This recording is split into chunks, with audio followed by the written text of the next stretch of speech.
ദൈവനാമത്തിന് മഹത്വമുണ്ടാകട്ടെ.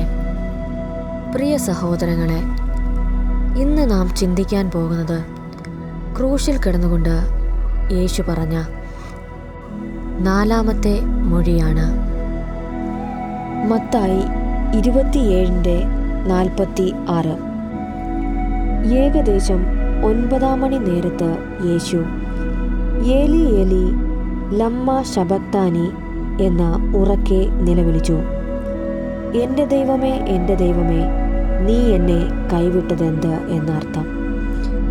പ്രിയപ്പെട്ടവരെ, ജീവിതത്തിൽ നിങ്ങൾ ഒരിക്കലെങ്കിലും ഇങ്ങനെ ദൈവത്തോട് ചോദിച്ചിട്ടുണ്ടോ? ദൈവമേ, എന്തുകൊണ്ട് എനിക്ക് ഇങ്ങനെ സംഭവിക്കുന്നു?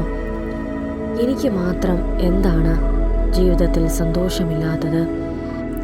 ദൈവമേ, നീ എന്നെ കൈവിട്ട് കളഞ്ഞോ? എൻ്റെ ദൈവമേ, എൻ്റെ ദൈവമേ, നീ എന്നെ കൈവിട്ടതെന്ത്? ഇതൊരു സാധാരണ വേദനയുടെ വാക്കല്ല, ഇതൊരു ആത്മീയ നിലവിളിയാണ്. യേശു പാപമില്ലാത്തവനായിട്ടും ലോകത്തിൻ്റെ പാപങ്ങൾ ഏറ്റെടുത്തു. അതുകൊണ്ട് ദൈവത്തിൻ്റെ സാന്നിധ്യം താൽക്കാലികമായി മാറിയത്. ഈ കേട്ട വചനത്തിലൂടെ നാം എന്താണ് മനസ്സിലാക്കുന്നത്? നമുക്ക് ഈ മൊഴിയിലൂടെ എന്താണ് പഠിക്കാനായി സാധിക്കുന്നത്? പാപം ദൈവത്തെയും മനുഷ്യനെയും വേർതിരിക്കുന്നു. എന്തുകൊണ്ട് യേശു ഇങ്ങനെ പറഞ്ഞു?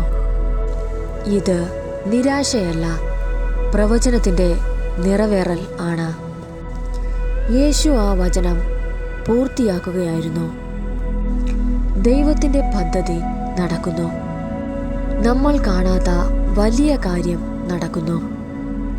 സഹോദരങ്ങളെ, നാം പലപ്പോഴും ചോദിക്കാറുണ്ട്, ദൈവമേ, നീ എന്നെ തള്ളിക്കളഞ്ഞോ?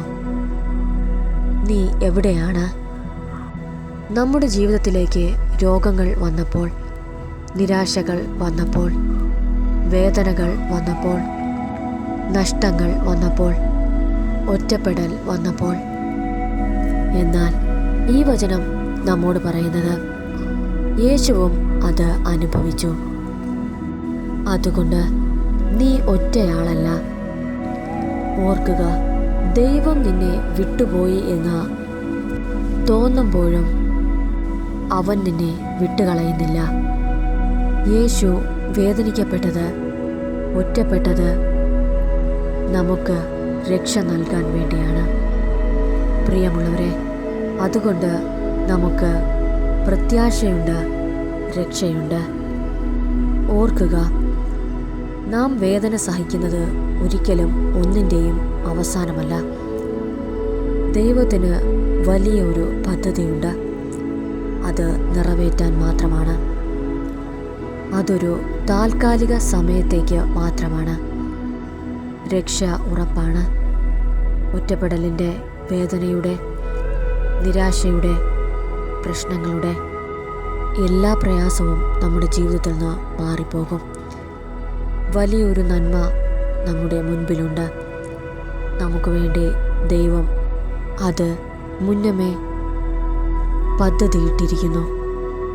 അതുകൊണ്ട് പ്രയാസങ്ങൾ വരുമ്പോൾ, നിരാശകൾ വരുമ്പോൾ ദൈവത്തിൽ കൂടുതൽ വിശ്വാസമുള്ളവരായി ഇരിക്കുക. നിന്റെ ചെറിയ വേദനകൾ, നിന്റെ ചെറിയ പ്രയാസങ്ങൾ നിന്റെ ജീവിതത്തിൽ വലിയ നന്മകൾ കൊണ്ടുതരുന്ന ഒരു വലിയൊരു സാക്ഷിയാക്കി നിന്നെ മാറ്റുമെന്നത് ഉറപ്പാണ്. ഈ കേട്ട വചനത്താൽ ദൈവം നമ്മെ ഓരോരുത്തരെയും അനുഗ്രഹിച്ച് കാത്ത് സൂക്ഷിക്കുമാറാകട്ടെ. ആമേൻ.